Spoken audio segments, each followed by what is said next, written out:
জয় যিশু। যিশু নামে সবাইকে আমার এই চ্যানেলে স্বাগত জানাই বন্ধুরা। আশা করি ঈশ্বরের কৃপায় সবাই ভালো আছেন, সুস্থ আছেন।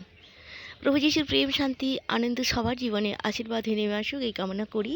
আজকে ঈশ্বরে উপস্থিত করেছেন এক সুন্দর বাক্য নিয়ে, জিহিজকেল 3:9 কি বলেছেন? যে হীরক চকমকি পাথর হইতে ও দৃঢ়, তাহার ন্যায় আমি তোমার কপাল দৃঢ় করিলাম। যদ্যপি তাহার বিদ্রোহকুল, তথাপি তাহার দিগকে ভয় করিও না, ও তাহাদের ধূম দেখিয়াও উদ্বিগ্ন হইও না।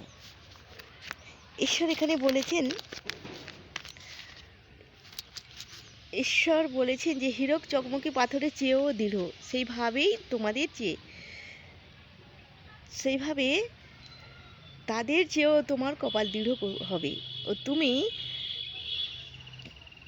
তুমি একগুঁয়ে হবে। তাই ওই লোকদের ভয় করবে না, আর সব সময় আমার বিরুদ্ধে আচরণ লোকদের তুমি ভয় করবে না। তো বন্ধুরা, সত্যিকারের আমরা ঈশ্বরের সন্তান, হীরক চকমকির চেয়েও আমাদের কপাল দৃঢ় হবে। ঈশ্বর আমাদের সঙ্গে থাকবেন। আমরা যেন ঈশ্বর প্রতি প্রেম আমাদের যেন একগুঁয়ে হয়, কারো কথা যেন আমরা না শুনি, আর ঈশ্বরের বিরুদ্ধে আচরণ লোকদের যেন আমরা ভয় না করি। জয় যিশু। ভালো থাকবেন, সুস্থ থাকবেন। আমিন, আমিন, আমিন।